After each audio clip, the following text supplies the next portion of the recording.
أعوذ بالله من الشيطان الرجيم. بسم الله الرحمن الرحيم. قل هذه سبيلي أدعو إلى الله على بصيرة أنا ومن اتبعني وسبحان الله وما أنا من المشركين. يا طيب الأسماء يا من هو الله ومن لا يسمى ذلك الاسم إلا هو ومن كل ما نشكوه يا رب عافنا كأيوب إذ عافيته بعد بلواه. فمن كان من ربي فإنك ربه ومن كان من مولى فإنك مولاه. فأنزل علينا المن يا من بمنه على قوم موسى أنزل المن والسلوى على قوم موسى أنزل المن والسلوى. أعوذ بالله من الشيطان الرجيم. بسم الله الرحمن الرحيم. أكرمك كما الجنة. السلام عليكم ورحمة الله وبركاته. Akẹ́rà káàbọ̀ sórí ètò yín ètò wa Al-Basira eléyìí tí a máa ń tẹ́tí gbọ́ láti iléeṣẹ́ rédíò Solutions FM ní 3.9. Ètò náà ti dé sórí atẹ́gùn pẹ̀lú ìyọ̀ǹda tọ́lọ́run. Àwọn sáàsì wa tí wọ́n máa ń sọ̀rọ̀ Ọlọ́run fún wa ní gbogbo àwọn tí wà níbí pẹ̀lú wa. Àwọn gbogbo àwọn olólùfẹ́ òdodo níbi tí àwọn náà bá wà kí a mọ fọkàn bá ètò náà lọ́kọ́lọ́ kó san wá ní ẹ̀san lórí. Allahumma amin. Àwọn sáàsì wa tí a tún máa gbọ́rọ̀ lẹ́nu wọn lálẹ́ gẹ́gẹ́ bí a ṣe máa ń gbọ́ látẹ̀yìnwá. Àwọn ni Sheikh Sulaiman Boni Ibrahim Abu Ibrahim Esauki. Kọ́lọ́n jẹ́ kárí wọn pẹ́. Bismillah. أعوذ بالله من الشيطان الرجيم. بسم الله الرحمن الرحيم. الحمد لله والصلاة والسلام على أشرف المرسلين محمد بن عبد الله صلى الله عليه وسلم وعلى آله وأصحابه ومن سلك مسلكه ونجى منهجه إلى يوم الدين وبعد. Adúpẹ́ lọ sí ọ̀dọ̀ Ọlọ́run Alhamdulillah. ọba tí ó ṣe wá ní mùsùlùmí, òun náà lọ́ba tí a dúpẹ́ fún. À ń tọrọ àlékún ìkẹ́ àlékún ìgẹ̀ fún aṣíwájú ẹ̀dá Ànábì wa Muhammad sallallahu alayhi wa sallam. Nkẹ́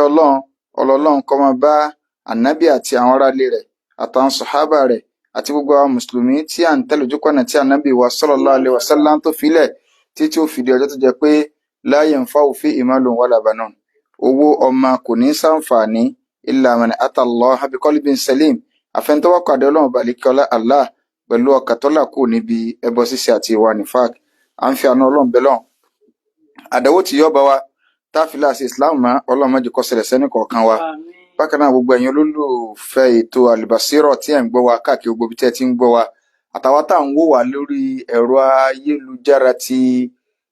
Facebook àti tí ọmọ padà wórí YouTube lórí Esauki Sunnatic TV àti ti YouTube. Gbogbo wa pátá ẹni tí ń wò lọ́wọ́ ni àti ẹni tí ọmọ padà wò ni Ọlọ́run kó ṣàlékún dáadáa ẹnì kọ̀ọ̀kan wa wọlá àjọ kan sọ Ọlọ́run wọlá gbólóhùn la ilaha illallah. Bákan náà iléeṣẹ́ Solution FM má jẹ́ kó jóná wọlá gbólóhùn la ìlú Ìbàdàn Ọlọ́run má jẹ́ kó dàrú wọlá gbólóhùn la ilaha illallah. Ní gẹ́gẹ́ bá a ti mọ̀ yìí pé ní oṣù Mọ́lídì Ànábì wa Muhammad sallallahu alayhi wa sallam òun náà ni àwà tí a ti kú ń bẹ tí a sì ń ṣàlàyé èyí tó ní í ṣe pẹ̀lú tànábì sallallahu alayhi wa sallam tí a ń ṣàlàyé rẹ̀ lọ fún ẹnì kọ̀ọ̀kan wa gẹ́gẹ́ bí ìrántí so mólídé ànábì táwa ń ṣe nù so ìsọjọ́ ìbí rẹ̀ sáyẹyẹ rẹ̀ a ti ṣàlàyé ìdájọ́ tó wà ń bẹ̀ pé àwa mùsùlùmí ó tiẹ̀ tó wá bọ́ sásìkò tó jẹ́ wípé àwọn kan ń fẹnu àtẹ́ kan àwọn sọ̀hábà béèyàn bá ti lè ń bú sàbí ó ti bú ànábì ẹ ń bá ti bú sàbí ànábì gangan ló bùn kò sí yàtọ̀ níbẹ̀ torí pé àwọn tí ànábì fi ṣaṣọ ara nu tó ìjẹ́pá àwọn ní ẹ bá mú ẹ̀sìn dúró àwa ti ṣàlàyé fún wa bí wọ́n ṣe tọ́jú ànábì sallallahu alaihi wasallam ṣùgbọ́n a fẹ́ lọ síbi pé báwo ni ànábì ṣe di òjíṣẹ́ Ọlọ́run báwo ló ṣe di ànábì àwọn àtàwo ló wà ń bẹ̀ àǹfààní wo la fẹ́ jẹ níbẹ̀ nígbà tí wọ́n ti tọ́jú ànábì kí n sáré summarize ìgbésí ayé oúnṣẹ́ Ọlọ́run ní ṣókí tí ó fi dé orí ìdí ànábì Ọlọ́run so a ti fà pé ẹni tó kọ́ fún lọ́yàn bí ìyá rẹ̀ sí àwọn tó fún ànábì lọ́yàn ni Umu Aiman ó wà nínú ẹni tó fún ànábì lọ́yàn bákan náà ìyá tó bí ànábì gangan kágbé láti nàbà wà ń bá wọn Thuwaiba ó fún ànábì lọ́yàn tí ń ṣe ẹrú Abu Lahab tá a ṣàlàyé níjẹjọ so bákan náà Umu Aiman ó fún ànábì lọ́yàn so ẹni tó wá fún lọ́yàn last òun náà ni ìyá wa Halima Saadiya ànábì wà lọ́dọ̀ Halimatu Saadiya tí ànábì fi di ọmọ ọdún 4 nígbà tí ìṣẹ̀lẹ̀ kan ṣẹlẹ̀ so sẹ́wọ̀n pa sọ pé ìyàwó Saadiya ti gbé ìyàwó Halima ti gbé aráàlú Saadiya ó ti gbá ànábì lọ sí ilé ó ti ń tọ́jú rẹ̀ nílé lọ́dọ̀ rẹ̀ títí ń fún lọ́yàn ìgbà tánábì pé bí ọmọ ọdún bíi 4 ó ń ṣeré pẹ̀lú àwọn ọmọ ní ẹ̀kùlé ó ní ó rí àwọn méjì tí a yọ sí wọ́n sì dá dọ̀bálẹ̀ àwọn ọmọ tí ẹjọ́ ń ṣeré yẹn gbogbo wọn rí i pé ọ̀nà lẹ̀ kálukú fọ́ká so wọ́n sáré lọ pé Halima wá so wọ́n bá tó ti sùn gbalaja kí làwọn méjèèjì wá ṣe òun náà ni pé Jùbìrìlù àti màláíkà kan ni so wọ́n dá Ànábì dọ̀bálẹ̀ wọ́n la igbá ìyá rẹ̀ operation àkọ́kọ́ nù so Ọlọ́run sọ nígbà tánàbí padà dòjíṣẹ́ tán tọ́lọ́run fi ń sọ Kùránì kalẹ̀ pé alam nashrah laka sadrak maka torí mo fẹ́ sáré summarize ni ó ní alam nashrah laka sadrak sáwọ́ Ọlọ́run kọ́ la báwọ̀ Ànábì lágbá ìyá rẹ̀ ọmọ ọdún 4 lọ́wọ́ àgbà náà wọ́n bá lágbá ìyá ó ní bí àwọn màláíkà sí wá wọ́n la ọkàn wọ́n yọ ọkàn jáde wọ́n wá là wọ́n ti bu omi Zemzem wọ́n mú ẹ̀gbọ̀n òwú lọ́wọ́ wọ́n fọ ọkàn ìyẹn nù wọ́n yọ nǹkan dúdú kan jáde ńbẹ̀ màláíkà yẹn ń sọ yìí pé hadha hadhu shaitan mink eléyìí ni ìpín èṣù tọ́lọ́run fi sínú ẹ̀mí fún wa Ànábì tí ẹ láti wá bọ̀ ọyọ ẹ̀ kò sẹ́ni tí ò ní lórí ẹ̀mí nínú gbogbo ẹ̀dá yòókù Ànábì nìkan ní à ṣe operation gbáyà fún that is why tá fi máa sọ pé téèyàn bá fẹ́ tẹ̀lé èèyàn tí ó ṣoríire ayé àti tọ̀run ní títẹ̀lé pátápátá tí ò ní wẹ̀yìn Ànábì nìkan ni o torí òun nìkan ní à ṣe operation fún bí wọ́n gbé èèyàn lọ sí hospital lónìí tí wọ́n tún gbé travel out lọ Amẹ́ríkà tí wọ́n bá wá bá ṣe operation tí wọ́n yọ gbáyà rẹ̀ kì í ṣerú tẹ́lẹ̀yìn o pàlẹ́ ìwọ̀n ò lè rí nǹkan kan yọ o so ó tún lè kú ni o tí wọ́n bá lè bá la ọkàn rẹ̀ tí wọ́n náà fẹ́ yọ nǹkan jáde àwọn màláíkà ni wọ́n ṣe léyìn wọ́n dẹ̀ ti bá Ànábì yọ tiẹ̀ wọn ò bá yòókù yọ tiẹ̀ ló jẹ́ pé ńgbà míì a ṣiṣẹ́ olóore ìgbà míì nẹ́tíwọ̀kì ọ̀fẹ́ wá ìgbà míì yóò rí bákan ìjọmọ nìyẹn bó ṣe rí nìyẹn ṣùgbọ́n Ànábì nìkan ni akmalul khalq so ala wajhil ard ẹni tọ́lọ́ ń dáadáa jùlọ tó pé so kì í ṣe pé òun náà lọ dá pé báwọn Ọlọ́run náà lọ parí iṣẹ́ òun náà ló kún lọ́wọ́ bẹ́ẹ̀ tí wọ́n fi bá yọ ọkàn rẹ̀ nígbà wọ́n ṣe tán wọ́n ti bọ̀ bẹ̀ màláíkà yẹn wá ń sọ fún Jibril wá sọ pé zinhu ọya bí Ànábì lórí scale so Ànábì wá wọn agbára èèyàn 10 olówọ̀n Jibril wá ń sọ fẹ́ni pé zidihu ọya lékún sí agbára ọkùnrin gidi tó kátó gidi 10 ó di 20 Jibril sọ pé ọya máa lékún títí tànàbí fi wọn 1000 ló fi jẹ́ pé ẹ̀ lérí kan náà àdìsí kẹ́ Ànábì gbẹ́nìkan létí àbọ̀ ọ̀nà ẹnìkan kódà tó fi dójú ogun Ànábì máa ń ṣàdúrà ni irú rẹ̀ agbára èèyàn 1000 ní bẹ fóun nìkan tó bá fọyàn létí èèyàn lè má gbọ́rọ̀ mọ́ o so ọwọ́ bẹ́ẹ̀ tí Jibril wà ní ọ̀dà báwọn ó ti dágbára 1000 báwọn lẹ́yìn ìgbà náà Jibril wà ní ọ̀yà stamp ẹ̀ ìtọ́lọ̀ ní kò ṣe màláíkà yẹn wá stamp Ànábì níbi ẹ̀yìn èjìká rẹ̀ báyìí kìíní yẹn rọ arírógódó báyìí ntọ́kọ́ bẹ́ẹ̀ náà ní khatamul anbiya the last prophet wọ́n tún stamp Ànábì ọ̀dẹ̀ nìtàn tó tún padà clear rẹ̀ lọ́jọ́ iwájú so bí àwọn màláíkà yẹn ti lọ nǹkan ẹ̀ lọ́wọ́ dẹ́rù bà Halimatu Saadiya pé ọmọ kékeré lè ní ọ́nà mọ́lẹ̀ látún ti rápá lára rẹ̀ yìí tí a tún ti kọ́ kí lórúkọ rẹ̀ èrè lẹ̀ ẹ má jọmọ ọlọ́mọ kú sí ń lọ́dọ̀ èmi ò mọrú àwọn eléyìí ó ń ló fi dá ànábì padà sọ́dọ̀ ìyá rẹ̀ ìyẹn ló fa tánàbì fi padà sọ́dọ̀ ìyá rẹ̀ ìyá wa Amina. So ìgbà tí ànábì di ọmọ ọdún 6 ìyá ànábì wa sallallahu alaihi wasallam Amina ó wò pé òun fẹ́ lọ sálámà sí sáré bàbá ànábì tí wọ́n sin sílùú Madina torí ìlú Madina ni bàbá ànábì kú sígbà tí wọ́n travel tí wọ́n sin wọ́n síbẹ̀. Ìyá rẹ̀ wá ní òun fẹ́ má ànábì lọ sálámà síbẹ̀. So nígbà wọ́n dé ojú ọ̀nà tí wọ́n ti lọ bàbá rẹ̀ tí ń ṣe Abdul Muttalib ó tẹ̀lé wọn níjọ́ náà ó tẹ̀lé wọn lọ bàbá rẹ̀ bàbá wà láyé ọmọ ló kú so ó tẹ̀lé wọn lọ. Nígbà wọ́n parí tí wọ́n kò níbi sàárè tí wọ́n ń bọ̀ padà wọ́n dé àyíká tí wọ́n ń pè ní Al-Abwa. So ibẹ̀ ni ìyá ànábì ti ṣàìsàn ibẹ̀ náà ni títán dé. So láàrin Mákà sí Mádínà ni ìyá ànábì náà tó parẹ́ sí tánàbí wà lọ́mọ ọdún 6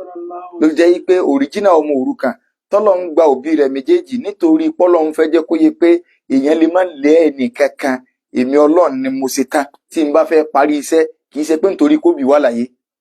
So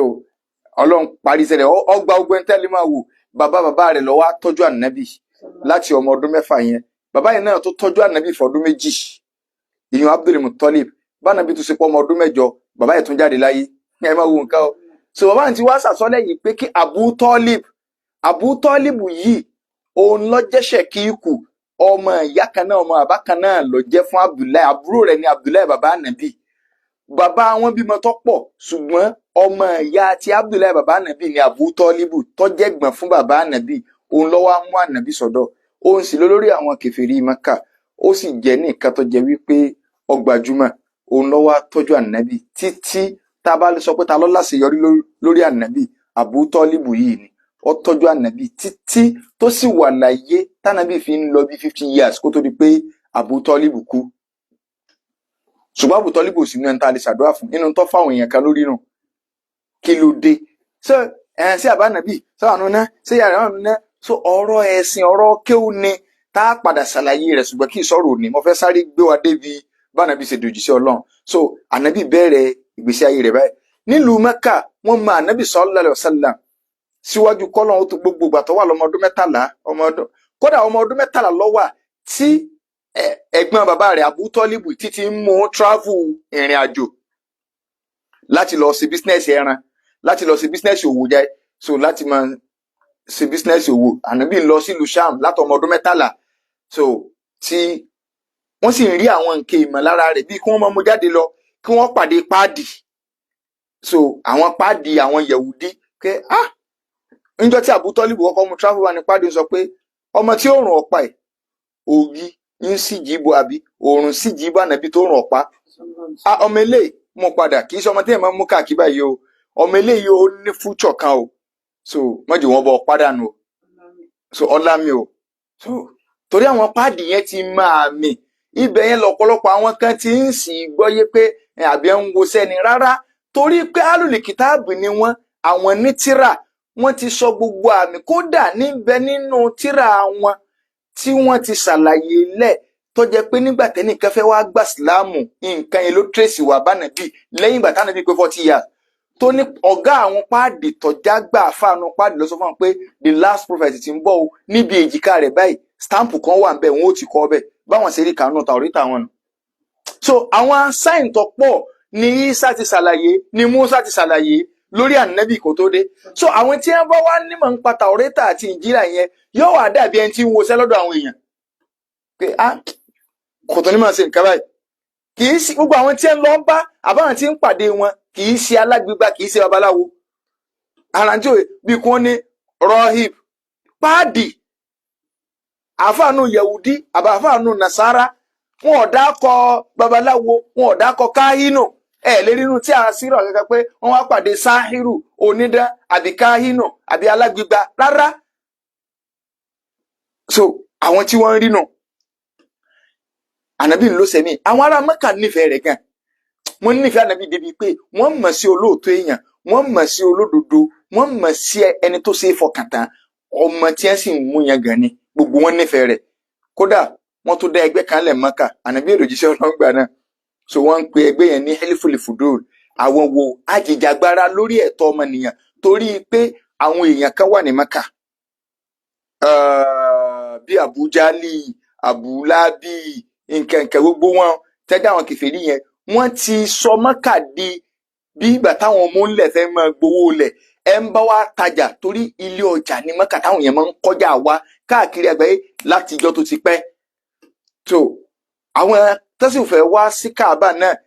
tó jẹ́ pé wọ́n wà nígbà tí ò sẹ́ni tí ó gáìdì wọn mọ́. Àwọn olóòsàn náà ló tó wà lára ń dì wọ́n ní ẹ sáà máa wo ẹ máa tàwáfù bá ṣe wù yín. Ànàbí Ibrahim ò sí láyé mọ́, Ismail ò sí láyé mọ́, kò sáwọn ọmọ ọkọ ńlé. Àwọn táwọn ọjọ́ màlè làwọn ṣe kínní pa sí kálukú ẹ̀rìn òhò. So wọ́n fi àwọn yóò tún fún opportunity yẹn kọjá wà. Ìyẹn ti wà bẹ́ẹ̀ tipẹ́tipẹ́. So àwọn Abu Jali nǹkan bíi kí wọ́n mọ wá ráìdì ẹni tó wá rajà pé tọ́jà bá jẹ́ 20,000 lápẹẹrẹ, Abu Jali lè náà ní 15,000. Yóò wà ní anybody ò gbọ́dọ̀ ná kọjá 15,000 mọ́. Àfi tẹ́ni tí ó bá máa ná ní 14,000 ò gbọ́dọ̀ ná tó 15,000. Débi pé ọlọ́jà yìí ó fi wà force láti lè tajà yẹn fún un. Tàbí kó ra nǹkan mẹ́ta kó sanwó ẹyọ kan. So àwọn kan wá ń wò pé kí ni yóò dáa kò ní jáwọn èèyàn máa gbọ́jà wà Mẹ́kà mọ́. Àwọn èèyàn ìnira ti ń pọ̀ ju ẹjẹ́ àpò ẹgbẹ́ ajìjàgbara human right. Ànàbí náà kẹjọ ìwọ̀n ni kéde ànàbí ọlọ́ngbà náà o. So wọ́n jọ wá ń gbẹ̀tọ́ ọmọnìyàn fún tẹ́nìkan bá ti wá rajà tí ò sanwó àwọn ni wọ́n á dìde ọ̀yá sanwó rẹ̀ fún ẹ̀ lè ba Mẹ́kà ẹ̀ jẹ́. Ló fi jẹ́ pé gbogbo dáadáa tí wọ́n bá kó jọ tí ò bá ti ní ẹbọ nú mùsùlùmí lè participate ń bẹ̀ pé ṣé pàtàkì jùlọ lórí pé kágbẹ̀tọ́ ọmọnìyàn tí ò yẹ ṣe pé òun ní ẹ máa wá dáni kọjá o tí ẹ ṣe pé kìdíkà o human right mùsùlùmí lè ṣe pé náà a lè máa gbà. Kódà ànàbí ń sọ nígbà tánàbí padà dòjíṣẹ́ Ọlọ́run tán tọ́lá lómi lè máa sọ yí pé ṣe mọ̀ pánàbí dòjíṣẹ́ Ọlọ́run gbà náà kò tí ì sí nǹkan kan tó gáìdì ẹ̀. Ànàbí ní kò sí nǹkan kan tí mò ń ṣe kọ́lọ́run tó gbébìdì lójíṣẹ́ tó wù mí tó yẹ kí mo ṣe dànàbí Ọlọ́run tí wọ́n bá tó pè mí sí lọ́la máa jọyìn. Òun náà ni ẹgbẹ́ Hilful Fudul tá à ń ṣe tá à ń bá àwọn èèyàn gba ẹ̀tọ́ wọn. Ó fi hàn pé nǹkan tó dáa ni. Sallallahu alaihi wasallam. So ànàbí ṣe léyìn. So nígbà ọmọ 25 years ìyá wa Khadija olówó làwọn ní Mẹ́kà àwọn wà ní 40 years. Ànàbí bá wọn ṣiṣẹ́ pé ànàbí ń wọ́n náà ti jẹ àti mu bọ́ọ̀lù àbá kẹsẹ̀ àjòkò kalẹ̀ lónìí ń wọ́n náà jẹ àti mu ẹjẹ wọn bá yín dára kẹ́ ẹ máa fún mi lówó. Khadija ló ti yá. So Khadija ní kó travel pẹ̀lú ọmọ ọ̀dọ̀ òun Maisaro wọ́n jọ travel. Ọmọ yẹn rí i pé èèmọ̀ lárákùnrin eléyìí o ọjà tó bá tà yóò tún ti tà mí àwọn yẹn sì ń ra lówó gidi ó sì rí pé ó ní àmánà onífọkàntán. Ó wá ròyìn gbogbo nǹkan ìmọ̀ tó rí àti bó ṣe ń lọ bí ṣe ń ṣe gbogbo ẹ̀. Ó wá ròyìn fún Khadija wá pé ànàbí pé wọ́n ròyìn rẹ̀ gan o irú rẹ̀ yìí ó yẹ kó ọjọ́ kọ wa wọ́n wò pa àdàgbà o. So ànàbí náà gbà sálàsálà ànàbí ìdànàbí Ọlọ́run adélébọ̀lọ̀ kọ́kọ́ fi ṣẹwọ́ 15 years níyàwó Khadija fi ju ànàbí lọ sallallahu alaihi wasallam. Ṣùgbọ́n jọ́ náà ìyàwó Khadija ní ẹrú kan tí ọmọ àbúrò bàbá rẹ̀ fún. Ẹ máa gbọ́ ọmọ àbúrò bàbá rẹ̀ tàbí ká sọ pé àbúrò bàbá rẹ̀ sá àbúrò bàbá rẹ̀ ló fún lẹ́rú yẹn ẹrú yẹn ń jẹ́ Zaidu. Ìyàwó Khadija wá fẹ́ dá ẹrú yẹn padà pé mo ti lọ́kọ báyìí kí àbúrò bàbá òun kó gba ẹrú yẹn sọ́dọ̀ padà. Ànàbí wa ní mọ̀dà padà jọ́ wà lọ́dọ̀ wa that is why tó jẹ́ pé Zaidu wà lọ́dọ̀ ànàbí títà ànàbí fi dòjíṣẹ́ Ọlọ́run sallallahu alaihi wasallam. So jọ́ máa gbé lọ́dọ̀ wa. So títí nígbà tánàbí pé 35 years sallallahu alaihi wasallam mò ń sáré ṣe sọmrí ìtàgbésí ayé ànàbí ni o torí ibi tí mò ń lọ gangan kọ́. Nígbà tánàbí pé 35 years ṣe rí Káàbà tá à ń lọ tí à ń déhùn ilé àlùbáríkà tí ń fáwọn èèyàn lórí òun bí Saudi ṣe gbé jáde yìí pé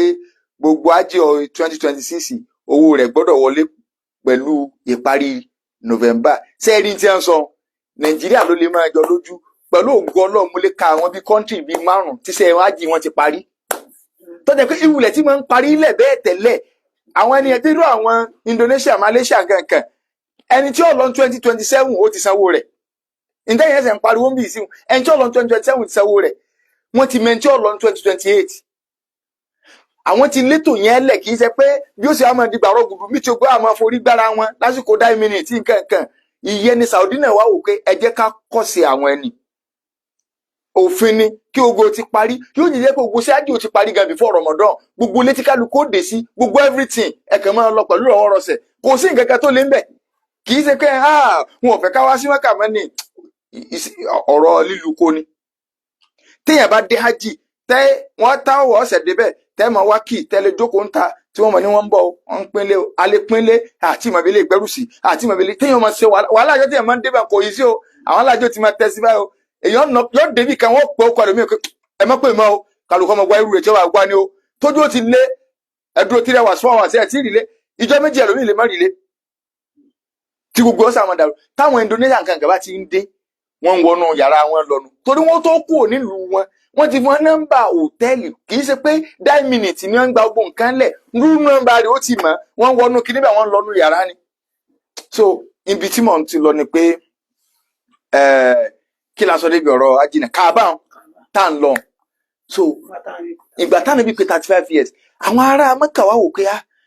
ilé yìí ti ń gbó blọọkù rẹ̀ ti ń jẹ amọ̀ tí ànàbí Ibrahim fi mọ́ ó ti, so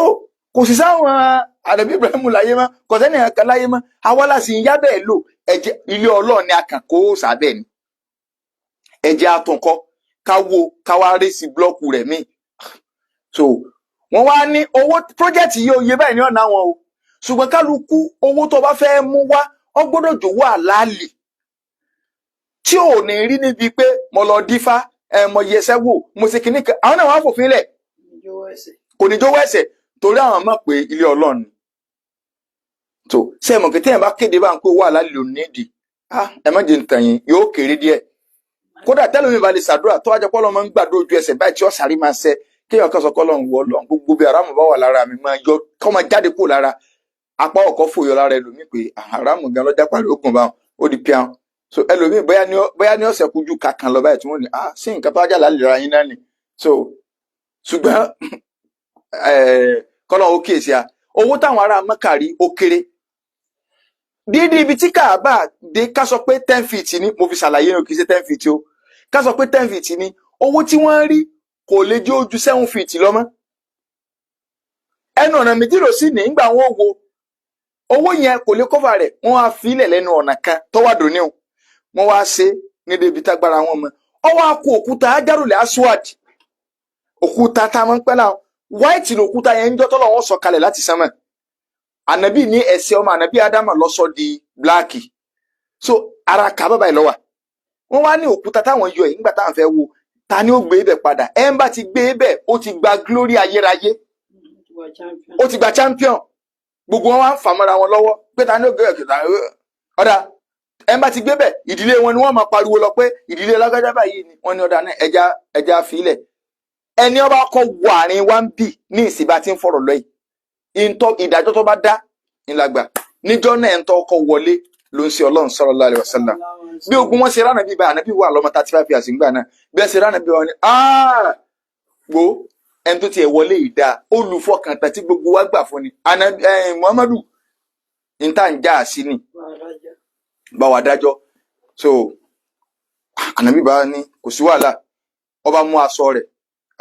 kíní tá a máa ń dààbò rí òun bíi ṣìmáàgù bíi láwàní òun ọba tẹ́lẹ̀, ànábì bá gbòkúta ń sí ọba ní kálukú yín ẹ̀yin aṣojú kọ̀ọ̀kan nu fámílì kọ̀ọ̀kan kọ́ wá dé tí aṣọ ìmú, kálukú wá yan aṣojú kọ̀ọ̀kan wọ́n wá fà kẹ́tìkẹ́tì kálukú gbé, ó fi jẹ́ pé gbogbo mọ̀lẹ́bí ló gbé báwọn, wọ́n wá gbé dédìí rẹ̀ gẹ́gẹ́ báyìí, ànábì yẹn sàá fọwọ́ ara rẹ̀ gbé kó nu aṣọ ọwọ́ àti ìbọ̀bẹ̀ gbogbo wọn ló ti dá báwọn àti gbà bẹ́ẹ̀. Sẹ́wọ̀n pé ìfẹ́ ni òde wọ́n mọ̀ pé ànábì ni wọ́n máa kọ glory yẹn lẹ́fun. Mo ṣe léyìn kẹ́ ẹ lè bá a mọ bí wọ́n ṣe nífẹ̀ẹ́ ànábì pé kò ní pọ́blẹ́mù pẹ̀lú ará Mẹ́kà kankan in tó dí wàhálà rẹ̀ láfẹ́ dé. In tí ń dí wàhálà alùsùnà àtàwọn bídíà àtàwọn abẹ́ẹ̀lẹ́bọ́ọ̀lẹ̀ iná ní tó dí wàhálà lẹ́ nípìnlẹ̀ Ìsìlámù. Ìjà yẹn ò lè parí o, gbogbo ẹni tí wọ́n ṣe wà sí ẹja kóra pọ̀ kò lè parí. Tẹ́ ẹ bá ti rá àáfàá kan àáfàá káàfàá mùdírù kí mùdírù ṣéwù kí ṣéwù tí bá ti ń sọ pé sẹ́rí àwọn wàbíyà àwọn ọdún Abdul Wahab wallahi ẹni ìbílẹ̀ nìyẹn, ọ̀dàyẹrú ni ọ̀bẹ̀sìnjẹ́ ni tí bá ti ń sọ pé Muhammadu Abdul Wahab oníkàwọn ọmọ ṣe jáde sẹ́rí àáfàá tí ń pè ní Muhammadu Abdul Wahab yẹn ń sàòdì hun in tí ń díjà àwọn àáfàá alẹ́ Nàìjíríà tí ẹ fi ń sọ̀rọ̀ rẹ̀ láì dáa iná nírú tó díjà ànábì àtàwọn kèfèrí Mẹ́kà lẹ̀ gbogbo tí àwọn ọmọdé bùnà bò wà bùtẹ́ lọ mọ́ ká ẹ máa wò téèyàn bá lè kà ǹtẹ́ translate sí ibò mẹ́pẹ́ ẹ dákun kí wọ́n báyìí ṣe ká mọ́ lọ́n lọ́kan ká mọ́ jẹ́sìn fòósà so ẹ mọ́ pàlìjẹ̀nu àwọn àfẹ́ tí bá ń pàlìjẹ̀nu sí wọ́n ròyìn Muhammadu bùnà bò wà bù dáadáa tí ṣe ibadallahi rijalallahi so wọn àmọ́ ní àwọn abíyànù kò sí ìṣe jíjẹ́ àbíyànjú pé ìyìn tí bàbá yìí sọ ni pé ẹ mọ́ sóògùn mọ́ gbogbo àfàtọ́ bá ti kórìíra Muhammadu bùnà bò wà bù olóògùn ni kódà kò lóhun ò sìn gbẹ́rẹ́ rí ìyìn tí ń pàlìjẹ̀nu láwọn náà ń kàlí ibú tí ń ṣe so ànábì ló gbé kinní síbẹ̀ sallallahu alaihi wasallam. báwo wá lànàbì ṣe di ànábì Ọlọ́run ìntànàbì kọ́kọ́ dà ní ànábì Ọlọ́run kó tó di òjíṣẹ́ nígbà tí ànábì wá pé 40 years ìntọ́kọ́ bẹ̀rẹ̀ pẹ̀lú ànábì ó ní pé bó ṣe pé 40 years báyìí ìntọ́lọ́run fi bẹ̀rẹ̀ ìjẹ́ ànábì fún ni pé àrùyà sọ́ọ̀dìkọ̀ Allah òdodo tó bá sùn báyìí tó bá lálà bó ṣe lágẹ́lẹ́ ní ọ̀sẹ̀ lójú ayé ìyẹn kọ́kọ́ ń jẹ́yà lẹ́nu pé mo mọ̀ lálà pé nǹkan bá ọ̀sẹ̀lẹ̀ nǹkan yọ̀dẹ̀ ṣẹlẹ̀ láyé tí wò kí aláàdé so ìgbésẹ̀ kejì ó ní pé ọwọ́ aláìkí kọ́ mọ isolate ààrẹ lọ sí àyè tá à ń pè ní kòtò gáàrú Hira ìyẹn náà là ń pè ní Jabalu Nur ààyè ìmọ́lẹ̀ òkè ìmọ́lẹ̀ torí bẹ́ẹ̀ ni ìmọ́lẹ̀ ẹ̀sìn ti dé nǹkan kan máa ń lálà tẹ́lẹ̀ ni ànábì máa ń lọ ọgọ́ bẹ́ẹ̀ gbogbo àwọn alálàájì la máa ń mú débi òkèun ànábì máa ń lọ ọgọ́ bẹ́ẹ̀ ibẹ̀ lọ́wọ́ wà níjọ́ náà yọ́kẹ́sà lọ dájú kò yọ́ máa ronú ibẹ̀ làwọn àfáà kan ti sọ yìí pé alúwà wà nínú ẹ̀sìn síbá ànábì náà wà alúwà kọ̀ bá wọn dá sí kẹ́kẹ́ àlọ́ dájú kò bẹ́ẹ̀ ìgbà náà kéde ànábì Ọlọ́run ibẹ̀ lọ́wọ́ wà níjọ́ náà níjọ́ tí Jibrilu ó wá bó ṣe wà ń bẹ́ẹ̀ ọkàn rí nǹkan tó yọ nígbà àkọjọ́ tí ó rí Jibrilu nù bí nǹkan ṣe yọ gbà báyìí ní máa ń sọ fún ànábì ò lè lọ bí ẹ̀kan Yorùbá lọ́mọdé ò débi ẹ̀rù lẹ̀rù ọba Jibrilu wa ń sọ fún pé Ikra ẹ̀yà máa kà ànábì ń gbọ̀n pé ìlẹ́ka Jibrilu ó tún gbọ́ ká ó tún gbọ́ lẹ́ẹ̀kẹta Ikra bismi rabbika alladhi khalaq ọ̀yà máa kà pẹ̀lú orúkọ Ọlọ́run bá rẹ tó dá nǹkan ìyẹn ló jẹ́ pé Ikra lọ́kọ́kọ́ sọ̀kalẹ̀ read ibi agbára ayé máa ń wà ní kéèyàn ọmọ nǹkan kà Kùránì gan bẹ̀rẹ̀ pẹ̀lú kí ni o Ikra bismi rabbika alladhi khalaq khalaqal insana min alaq Ikra wa rabbukal akram Jibril sọ wá níbi bá so bó ṣe disappear nu eré ànábì fòdìde Iléyá gbúrúgbúrúgbúrúgbúrúgbúrúgbúrú ṣe pọ́ ọmọ 40 years ni ìyá wa Khadija wà ń bẹ ló fi jẹ́ pé obìnrin gbọ́dọ̀ jẹ́ tutù ọkàn fọ́kọ rẹ̀ ọkọ ń gbé wàhálà bọ́ ń ta ìgbà náà lọ wá sí bíìlì owó tí ó fẹ́ san fún ọ èèyàn kó dúró wọlé ó fẹ́ máa ṣàlàyé ọ̀rọ̀ lọ́wọ́ ní ẹwọ ọ̀rọ̀ náà wá o ó ní nǹkan kan ṣe wípé ẹ má ti sọ ti ṣe yóò nǹkan kan gá ti wà ń lẹ́ báyìí o lánàá owó búrẹ́dì owó kìnnìkan gbogbo ó dàrú àbótiẹ̀ wá sọ̀rọ̀ pé ẹ̀dá kan gbẹ̀jẹ̀ tẹ́ ara kíláàkì mi bẹ̀ ẹ̀wọ̀n wà máa fún yín bí iṣẹ́ ẹ̀yin lẹ́mọ̀ wàhálà tẹ́ fa kó wájú tèmi jẹ mo bá yín débi iṣẹ́ ni ṣẹ́ẹ̀rì pé pàpà ńlá gínú báná bí ṣe wọlé bẹ̀ girigirigirigiri so yín sọ pé dasọ́bò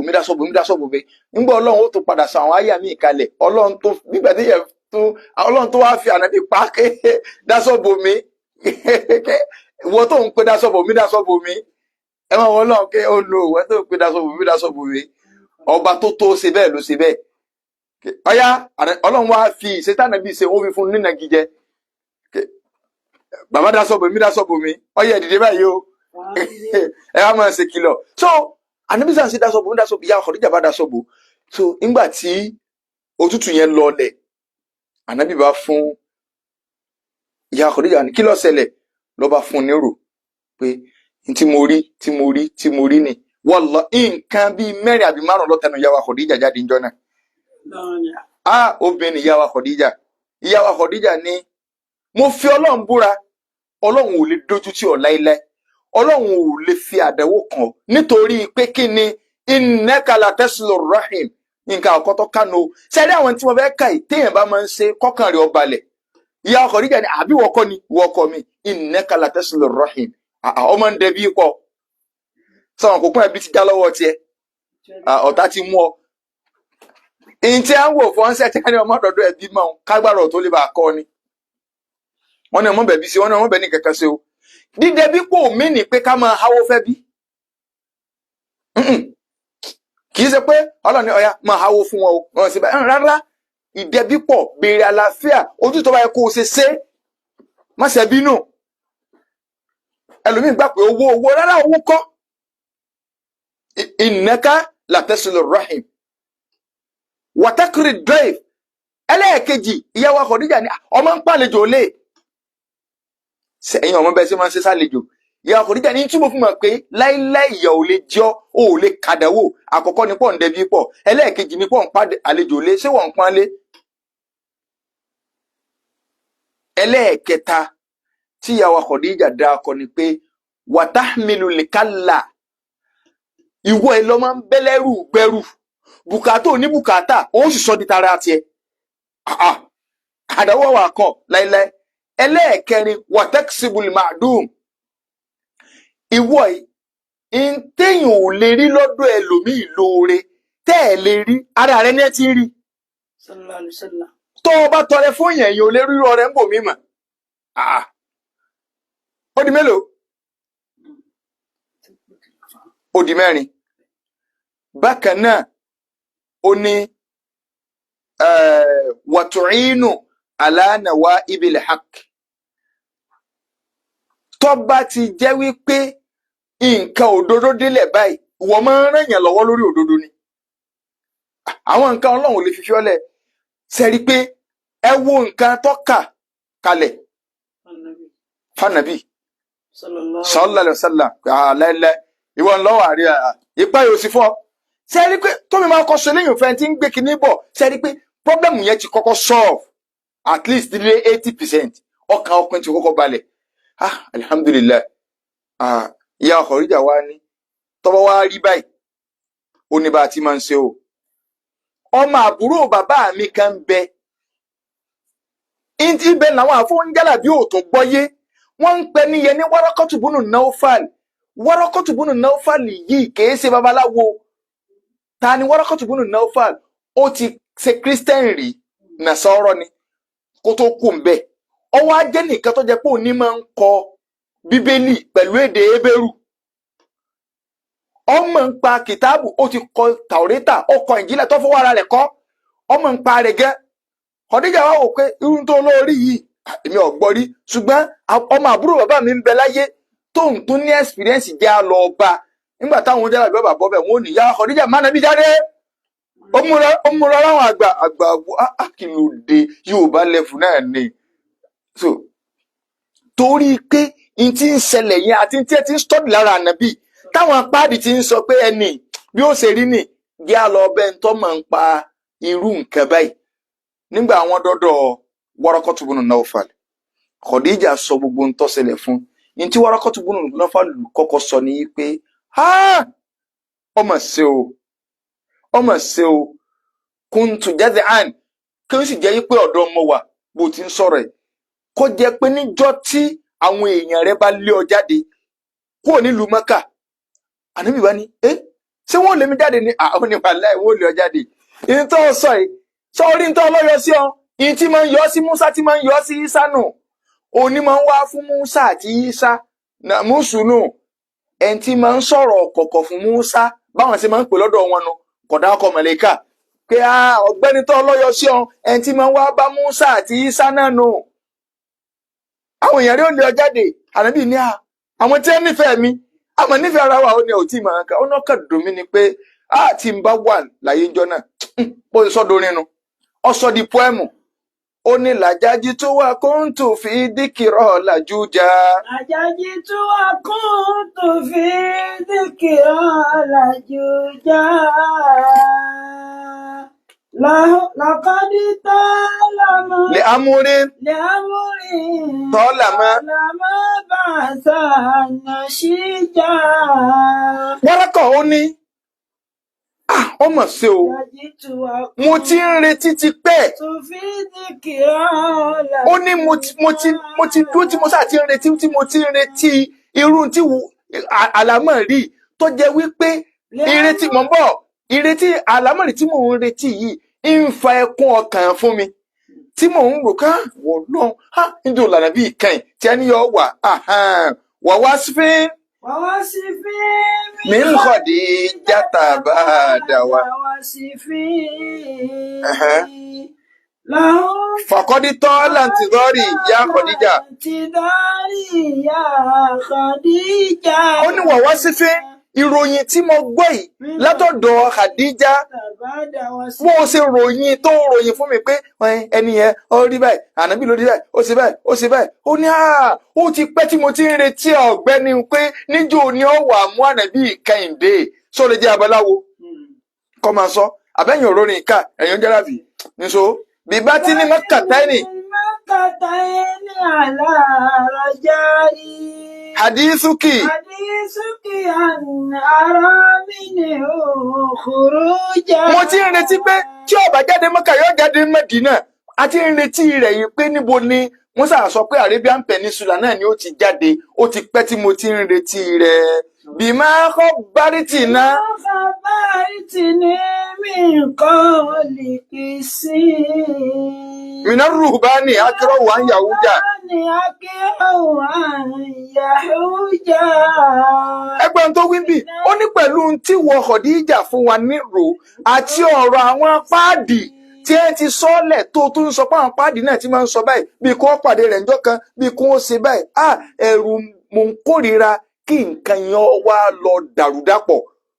so ni ò tí ì jẹ mọ̀ sí ìròyìn táwọn páàdì ń sọ yìí ṣùgbọ́n tó mú wáyìí ó ti jẹ́ ó clear gédégbé fẹ́ ní ní. bí anna Muhammadan sayasudu fina. Riwaya kagbe ke bi anna Muhammadan sayasudu qauma. Bi anna Muhammadan sayasudu qauma. Ó ní tá a ti kà tẹ́lẹ̀ táwọn páàdì ń sọ bá ní pé Muhammadu yìí o yóò darí àwọn èèyàn. Riwaya kagbe pé Muhammadu yóò darí wa. Wa yakhsimu mimman yakunu lahu haji. Gbogbo ẹni tó bá wá takò ànábì ó gbógun tì ẹni tó bá takò tó mú wá yóò gbógun tì wa yudhihiru fil biladi diyar. Ànábì yìí ni ó máa fi ìmọ́lẹ̀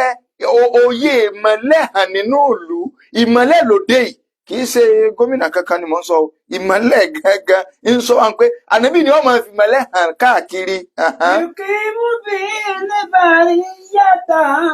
tamuja. Kì í ṣe ìtẹ́mà ẹlòmíì wọ́n ń pẹ̀lú mi ìmọ́lẹ̀ ọkùnrin o ànábì ni ó fi ìmọ́lẹ̀ hàn orí àti wọ́n pé ìmọ́lẹ̀ ti bá ń lọ yín tó nínú ilé ìjọsìn kan tí ó yàtọ̀ sí mọ́sálásí eléyìn òkú nìyẹn o so ànábì ni ó fi ìmọ́lẹ̀ yìí yóò tẹ̀ kárí ìlú tó jẹ́ pé ní ó jẹ́ kọ́mọnìyàn ó lè dúró déédéé tọ́mọnìyàn ò fi ní máa wọ́ tó bá ti tẹ̀lé ó ti soríire. Wàyẹ̀lìkọ́ man yuharibuhu khasara. Wàyẹ̀lìkọ́ man yuharibuhu khasara. Wàyẹ̀lìkọ́ man yusalimuhu fuluja. Wàyẹ̀lìkọ́ man yusalimuhu fuluja. Ẹ máa wọ ọ̀rọ̀ tí Warakatu bunu Naufal tó ti sọ́ọ́lẹ̀ nípa Nábì ẹ̀gbọ́n tó sọ ni ẹ máa gbọ́ orin láyìn ibi tó kẹ́yìn pọ́ẹ̀mù yìí ibi tó kẹ́yìn ọlágbára ọ̀rọ̀ ẹni tí mò ń sọ èkì sọ̀rọ̀ dáàdì mi ọ̀rọ̀ Warakatu bunu Naufal tó ọba lọ wọnú al-Bidaya wa Nihaya Ibn Kathir ọwọ́ à ń bẹ̀ ó ní wàyẹ̀lìkọ́ ọ̀rọ̀ tó dẹ̀ sọ́ọ́lẹ̀ láti tó ti sọ́ọ́ ta yóò fi parẹ́ ni ó máa rí bẹ́ẹ̀ pé wàyẹ̀lìkọ́ gbogbo ẹnikẹ́ni tó bá bá Nábì ṣọ̀tá ó ní yóò padà pàdé òfò ayérayé ni o ntí Wárákà sọ lè yẹ o láti jọ náà tá yóò fi parẹ́ gbogbo ẹni tó bá má Nábì lọ́tà ẹ sọ fún pé ó ti kọ lẹ́tà sófò ni o.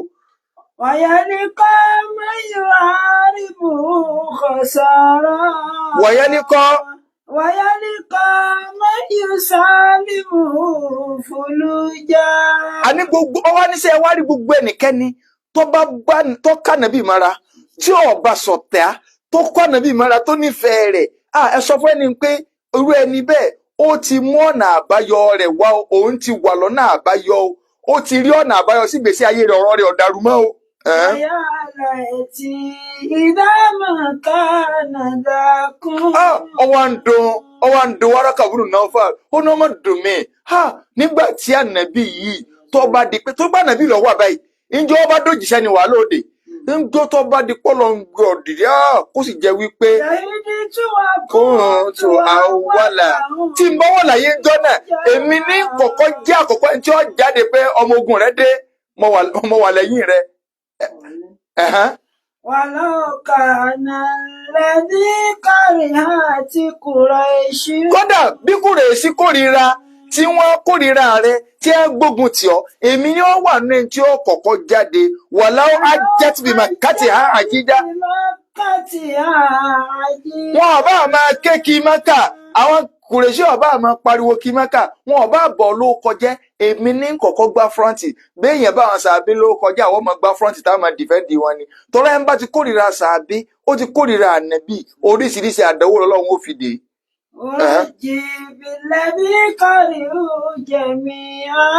Ìlàdìlẹ̀ àríṣì.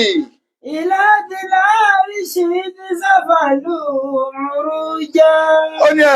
èmi ń tèmi èmi Waraka ibn Nawfal wàláhì gbogbo tí kálukú kórìíra ẹ̀ èmi ń ran kan rẹ o mo sì ń ran kan rẹ lọ́sọ́dọ̀ Ọlọ́run ọba àlékè ọlọ́ọba tó ní àrà sí ni báwọn èèyàn bá bí ẹ bá ń yọ kẹ́lẹ́kẹ́lẹ́ tí wọn ò fẹ́ bọ́ọ̀tà gbìjà nàbì èmi ń ran kan pé tí n bá wà láyé ńjọ́ náà àjọ jagun yìí ni àjọ wà lẹ́yìn rẹ ni ṣùgbọ́n o fa ìyá bukọ́. Ó ní táwọn kèfèrí bá sì ń ṣẹ́kù tèmi náà bá sì wà láyé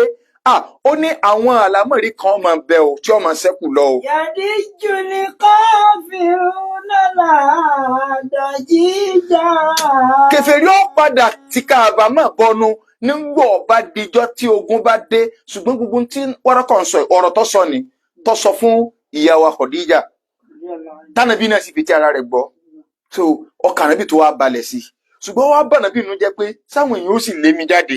àwọn Waraka ni wọ́n ò lé ọ jáde o ọ̀dọ̀ Waraka ibn Nawfal ìmọ̀ kìtáàbù ní ń bẹ lọ́dọ̀ rẹ̀ kìí ṣe babaláwo àìkè ó yanjú ni o tó ti yé báyìí kódà ẹ lọ kà dáadáa ọgbọ́ èdè Hébérù òní ń kọ báíbù lédè Hébérù nígbà náà so ànábì padà lé pẹ̀lú ìyá wa Khadija Ọlọ́run òjò júbìlú lọ wáyé mọ́ kó mú nǹkan kan wá bá nàbí kí á ní tánàbí ọmọ rí ni pé bí kánàbí ọmọ ń lọ lẹ́gbẹ̀ẹ́ títì báyìí lẹ́gbẹ̀ẹ́ ọ̀nà báyìí àpáta bọ́wọ́gẹ̀gẹ́ àpáta kọjá yọmọ ní ya Muhammad innaka rasulullah Muhammadu òjíṣẹ́ Ọlọ́run ní ọ́ ànábì tó wẹ́gbẹ̀ẹ́ báyìí Jùbìlú wá nígbà tí Jùbìlú yọ káàkiri sí bọ́gbẹ̀gbẹ́ òkúta ń sọ̀rọ̀ bọ́gbẹ̀gbẹ́ igi wàhálà dé ànábì wa ń gbọ́ gbogbo nǹkan bá innaka rasulullah nǹkan kan ṣẹlẹ̀ mọ́ ànábì tó wà bẹ́ẹ̀ in tó fi dànà bí Ọlọ́run nígbà ọ̀yá Jùbìlú kan tó padà dé ni kí ló wá fún ìdànà bí Ọlọ́run ìdòjìsí Ọlọ́run bá ṣẹlẹ̀ pẹ̀lú pé láti máa sọ yí pé nú bí á bí Ikra wọ́n sọ ànábì di ànábì Ọlọ́run pẹ̀lú Ikra wà ursila bí Mudaththir ànábì wá di òjíṣẹ́ Ọlọ́run pẹ̀lú Mudaththir kí ni ìtumọ̀ ànábì ni ẹni tọ́lọ́run ránṣẹ́ sí ṣùgbọ́n tí ò fún lófin tàbó fún lófin òfin tó jẹ́ pé ẹnìkan ti lòrí lólò ànábì Ọlọ́run kìí sófin tuntun ṣùgbọ́n Rọ̀súùlù Ọlọ́run ránṣẹ́ sí ṣẹ́rí ànábì wọ́n ránṣẹ́ sí wọ́n sì pa láṣẹ kó jíṣẹ́ yẹn torí tẹ́ bá sọ pé Ọlọ́run ránṣẹ́ sí ṣùgbọ́n kò pa láṣẹ kó jẹ òkè kí ni túmọ̀ kí wọ́n rán sí wọ́n kọ́ ẹ̀ ní nǹkan wọn ní kọ́ mọ́ lò. Wọn ò fún lófin tuntun òfin kan tó ti wà lẹ́tẹ̀lẹ̀ ni ṣùgbọ́n òjíṣẹ́ Ọlọ́run ó fún lófin tuntun míì pé òfin tiẹ̀ rèé kì í ṣe ní tẹ́nìkan ti lò Mùsá gbòfin tiẹ̀ Ìsá gbòfin tiẹ̀ ṣùgbọ́n rú ànábì Sulaiman òfin Dàúdù náà ní lò lọ nàbí yù ní Sulaiman kì í ṣe Rasul sàtìgẹ́ẹ̀tì pọ́ǹtì mi báyìí ìyàtọ̀ tí ń bẹ láàrin méjèèjì nìyẹn o. So ànábì wá di rasul, ó di òjíṣẹ́ pẹ̀lú ayàtọ̀ sọ̀kalẹ̀ ọlọ́ni yá ayyuhal mudassiru. ọlọ́ni mo kò wọ́n mudassir. ànábì nìyẹn ó yá dìde báyìí fa anzir, máa lọ ṣe wáàsí, máa ṣe wáàsí. ṣẹ́rí wáàsí ọlọ́ni kànábì ò ṣeun ìntànàbì fi bẹ̀rẹ̀ ní la ilaha illallah, kò sí ọba òótọ́ tí ìjọsìn tọ́ sí. gbogbo èèyàn ará Mákà ẹ pò sàtì, ẹ mọ́ sóògùn, ẹ mọ́ sìn gbẹ́rẹ́. iná ni Muhammadu bin Abdul Wahab sọ, tẹ́ ẹ bá ti rẹ́ ẹni tó kórìíra Muhammadu bin Abdul Wahab, ọ̀tá Ọlọ́run ni, torí pé Muhammadu bin Abdul Wahab sọ nǹkan kan ju pé ẹ mọ́ Ọlọ́run lẹ́yọ̀ kan lọ. gbogbo etí àti àbá kan tí a kárí lórí náà. èyí tó wọ́n bá ará Mákà nínú ká bó láti kó bùkátà wá síwájú ẹnìkan, àwọn ló ń sábì wá ń kíní kan báyìí, bùkátà àwọn òbí yá ọwọ́ á ní kápá ogbó eléyìí ọ̀dọ̀ ọmọ bú lónìí ìntànà bí fìdí ọmọ bú náà. so ìwọ tó bá fẹ́ gbọ́ ọmọ bú òní sóòtọ́ ọ̀rọ̀ tó bá fẹ́ pírísì Islam tòótọ́ àwọn kò kórì rẹ̀ kí ó sì lè ní ká má ṣe gbá. ẹ wo odidi ìmáàmù wa nílùú Ògbómọ̀ṣọ́ àfisọ̀wùlọ̀ tí a tú orin táwọn èèyàn ti ń kọ́ bọ̀ láti ẹjọ́ ya Rasulullah khusibi yadi kìíní kan wátàdá ara kìíní orin bú ni. ìmáàmù wa ní ká bó lẹ́sẹ̀ máa pe ànàbì gbà mí ó mú mi lọ́wọ́ ẹ̀wọ́ ni ọ̀là mi. èèwọ̀ nínú ṣẹ̀ríà Islam kí èèyàn pa ànàbì. àwọn èèyàn wá ń fòbọ́ ta pòròpò nínú tí mọ́mù dọ̀tá àwọn èèyàn sínú. ẹ ń bá fẹ́ dọ̀rẹ́ àwọn èèyàn kò ní túbẹ̀ hàn torí pé tí wọ́n ti sọ pé ẹ má ṣẹbọ mọ́ àwọn èèyàn mọ̀ pé kí Ọlọ́run kù sí mi ọ̀ṣẹbọ ó sì ń pàǹjẹ̀nu afáàtì ń pàǹjẹ̀nu kò sí ti jẹ́ ya Rasulullah ya Allah Ọlọ́run nìkan là á pè. ìntàlùsúnà ń sọnù, ìntàlùsúnà fi dọ̀tá àwọn èèyàn nu. gbogbo àwọn yàrá bíílà sàdádà bá bíílà orúkọ àlìjẹnu ni ibi tá a ti ń yàtọ̀ náà nìyẹn. Ọlọ́run ni ó pè dàrẹ́tì sọ́lọ́run lòun ọ̀gbọ́n ni sọ́lọ́run ò lo kọtọ́ rẹ wà ní. alùsùnà ń sọ ọmọ lọ ẹnìkan ń sọ ọmọ èèyàn wọn wá ní kọ́ ọmọ kó rẹ ti ń sọ ọmọ lọ kí a lè pa àwọn ẹni náà. ìntàlùsùnà sọ ni pé má pẹ́ nìkankan kódà má pa nàbì. ọba tó dá nàbì ni ó pè, ọba tó pàyà àti bàbá nàbì tó sì dúró fún, ọba tó gba àwọn tí ń rò kódà nígbà ìlómi tún lè máa rò pé kínní ìyá Khadija ń fowó sọpọ́tì ẹ̀ Abu Tọ́líbù dúró ti ànábì. Ọlọ́run tó ká méjì kìlọ́ nínú ọdún kan náà ọwọ́ kánàbì nìkan mo fẹ́ ṣiṣẹ́ níṣẹ́ èmi Ọlọ́run ni mo fẹ́ ṣe nǹkan nìkan ló kú bí ti ń gbà. ṣé Ọlọ́run yẹ kò tó pé ìyìn tí ń fàjà wa nù ìjà yẹn ọ̀dẹ́ lè parí. ṣé téèyàn bá ti jẹ́ pé ó nímọ̀ Ọlọ́run lọ́kàn tó yanjú tí ò pé nǹkan mi tí ò ṣẹbọ ṣe ráwọn ibi tó bá kù sí òun àlèmọ́ mánéjì ara wa. ṣùgbọ́n tí ò lè já mánéjì ara wa ìwọ àfáà tó bá ní àbọ̀ ṣe àti rí ọ ní pé èèṣe kìíní ni ẹlẹ́bọ ní ọ ní ní tó ń gbó okò àlìjẹ̀nu ní alẹ́ compromise lọ́bẹ̀. ẹ̀gẹ́ sọ̀rọ̀ pé wọ́n ní mọ́fà tẹ̀sùbá iṣu ìléyìn kọ́ là ń sọ. iṣu ìléyìn kọ́ ta lọ́nà mọ́fà tẹ̀sùbá ṣùgbọ́n kí ló ń pè ya jam kọ́sítọ̀ jáde níbo ní jábà níbo lọ ń jámú lọ. àwọn àjẹnú àwa yọ jáde àléyìn ìpàǹjẹ̀nu Ọlọ́run ní kúlí dí lọ́ha. Ọlọ́run ní tẹ́ bá fẹ́ ṣàdúrà ẹ pé Allah àwùdí Rahman tàbí kẹ́ ẹ pé Rahman. Ọlọ́run ní tẹ́ bá ní kẹ́ ẹ pé ń bẹ́ẹ̀ èmi Ọlọ́run ni mo ló kọ́tọ́ rẹ wà àwọn kọ́tọ́ rẹ wọ Ọlọ́run mo wulẹ̀ wá káàkiri ó kọ́ tá a pé ní òkọ́ Ọlọ́run ní àwọ̀ ọ̀mọ̀ ó kọ́ tá a fún òkọ́ Ọlọ́run ní tábárí inú Kùránì tàbí níta Ànábì bá sọ àwọn méjèèjì ní ẹ lè sọ òkọ́ Ọlọ́run fún wa lẹ́yìn wọn ṣé o karambani kan ṣé o nu kàga kan ṣé o nu eru ṣé o nu kinní kan kọ́ka wa yóò ṣe aṣọ ọkọ̀ Ọlọ́run fún mi òun ṣe mọ̀tẹ́mi ò ní mọ̀ irọ́ sọ̀nà Ọlọ́run rán sí wa ni ìntàfimọ́ ọkọ̀ Ọlọ́run ní Quran àtàdífì tí ọba ti sí mbẹ̀ nígbà Ànábì fẹ́ pé Ọlọ́run ó ní inna Allaha sitirun hayyun Ànábì ní Ọlọ́run ọba àlékè ọlá sitir ọba tí máa ń bá sírí ẹ̀dá ni kò pé satar ò sí ní ọkọ̀ Ọlọ́run nígbà tí Ànábì gàgó pé ó ní sitir sataru ọlọlédè Lárúbáwá ẹni tí ń bà sí rí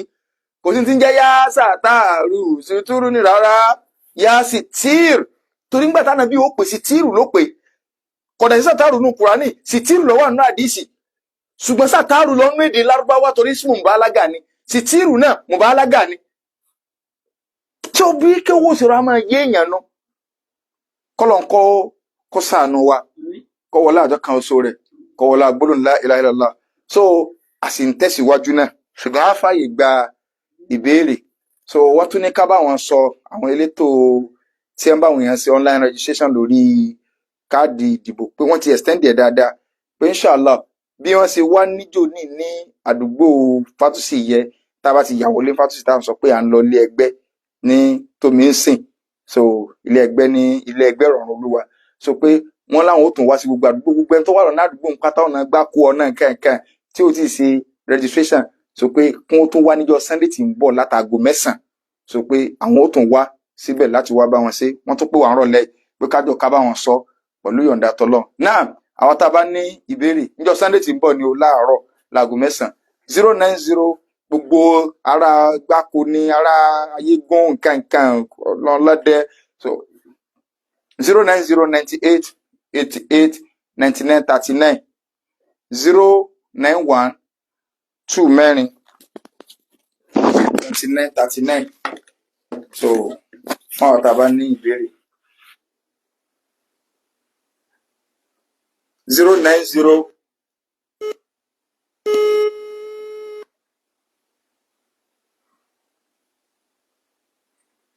náà hello ọmọ rẹ̀ mọ̀ ní ṣe ya Rasulullah kó sí bí ìyẹ̀dí ló mọ̀ báyìí 090 98 88 99 39 ṣẹ́rí téèyàn bá jẹ́ hello salamu alaikum náà ẹ sọ̀rọ̀ òkè náà tí èèyàn bá jẹ́ tó wà mọ́ lọ́ọ̀lọ́kan ọkàn rẹ̀ ó balẹ̀ ṣẹ́rí gbogbo àwọn àfẹ́ hello wàlúkú sára so kí ni ẹ̀ ń rédíò ọ̀nà àpẹ nẹ́tíwọ̀kì ni o téèyàn bá jẹ́ tó mọ́ lọ́ọ̀lọ́kan ọkàn rẹ̀ ó balẹ̀ gbogbo àwọn àfẹ́ ẹlẹ́bọ yẹn so a sì ń retí kọlù 09098 88 99 39 hello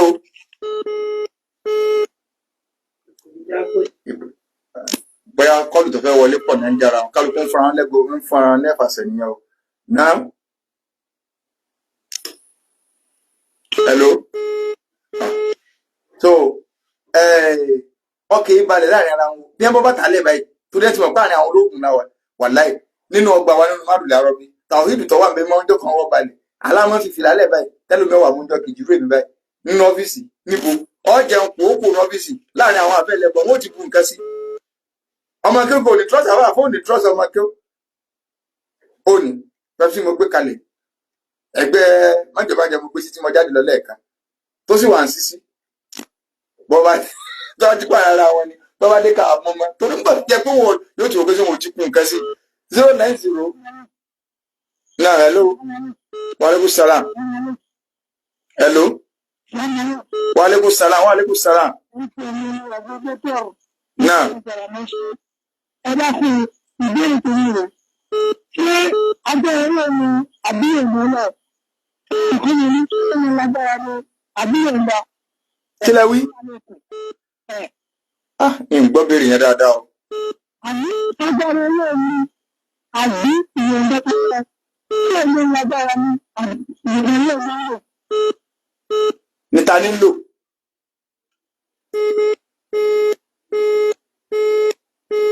ṣé Wárákàtù búnú Náúfàl ṣé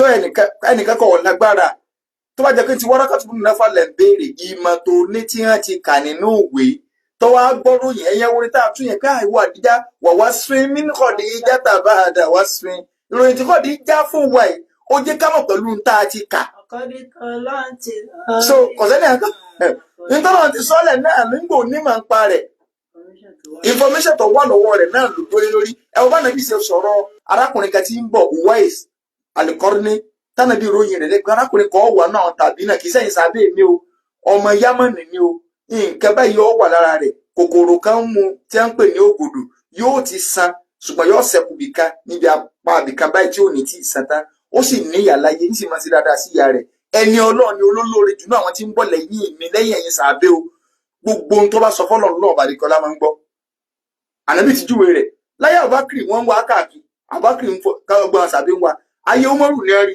tí àwọn èèyàn bá ti wá láti Yámánì wọ́n mọ̀ béèrè pé ṣé ẹni tí ń jẹ́ òwe èso sínú yín ṣé ẹ̀ kí ṣe pé lágbára kẹ̀kẹ́ torí information tó ti wà lẹ́tẹ̀lẹ̀ tó lọ́n fi mà ànábì Umaru lọ wá rí lọ́wọ́ ní wáńbì oníyàlá yóò ní ẹ ṣé kòkòrò ògbòdó ti mú ọ yóò níbẹ̀ ni ó kù bí kẹ́tí ìsá ó fi hàn. Umaru ní bá ń bẹ lọ kọ́lọ́hún ṣe mí lọ́mọ àdìjẹ́ náà táwọn bá rí opportunity kí lá béèrè ká di gọ́vnọ̀. Ìwé ṣiṣẹ́ Umaru wá lọ́pàá òyìn àkẹ́ wá ìwé sì kọ́ ọ̀dá rẹ̀ kọ́mọ́ rẹ̀ kọ́mọ́ ká níbi sọ̀rọ̀ òun lẹ̀ kálukú wa ní ọmọ bọ̀ sàdúrà so ìyẹn ni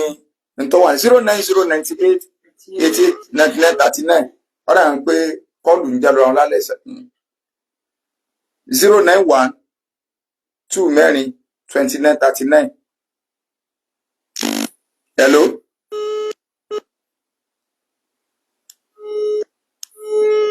So inshallah ìyókù di ọjọ́ mẹ́jọ pẹ̀lú yọ̀ǹda tọ́lọ́. So tí a bá rí àwa tí a fẹ́ lọ sí umra fún Ramadan àbí hajj àti gbọ́n tá a sọ ní ìsìn pé hajj 2026 ìgbà tí ó parí nù èèyàn wà nílùú èbó ni ó wà Nàìjíríà ni tó wá fẹ́ lọ kọ́kàn sí wa. So inshallah á ṣàlàyé fún kọ́lọ́n kọ́ ṣàánú wa. Àlékún ìkẹ́ Olúwa mi, àtàlékún ìkẹ́ Olúwa mi, fòjíṣẹ́ ńlá Ànábì Muhammad, gbogbo olùtẹ̀lé súnà Ànábì. Ìdẹ̀ra kò mí máa jẹ́ tiwa, ìdẹ̀ra kò mí máa jẹ́ tiwa. Bó ti wù kó lè tó nínú ìlú kan, ó ti dájú parọ́rùn fáwọn kan nínú àwọn táyé ará lọ́rùn. Káwá mọ́ wọn ọba olóore, káwá mọ́ wọn ọba olóore. Alhamdulillahi Rabbil Alamin. Ètò tààlà ìkò ní jùbà lọ bídnìlá àtàjẹ́ mú ètè wá ṣe tí gbọ́ yín amújẹ́rọ fún àkókò tí a wà yìí Ọ̀gbẹ́ni Adébáyọ̀ Tìámíyù ní ọlọ́wọ́ bá tì ní wa nínú ilé. Àwọn sátọ̀ tí a ti ń gbọ́ wọn látàárọ̀ náà ní Sọ́ọ̀ Suleiman Buni Ibrahim Abu Ibrahim Ẹ̀sà Òkè. Fún àtàbá ní ìbéèrè kàbí kejì lórí ọ̀rọ̀ ẹ̀sìn yálà lórí ọ̀rọ̀ umra ni àbí ti hajj àbí àwọn kan míì tó ní ṣe pẹ̀lú ẹ̀sìn, a lè pè àbí ká text mẹ́sẹ̀gì sí orí nọ́mbà tá a fẹ́ fi síta yìí 070-1064-39. Ẹ jẹ́ ká tún gbọ́ ní ẹ̀kan sí 070-1064-39. Orúkọ tèmi ni Ridwanullahi Muhammad Jami aka Mojiba Jinwaka Sunna. Ìpàdé tó di ijọ́ mẹ́jọ pẹ̀lú yọ̀ǹda tọ́lọ́run. Ma'as salam.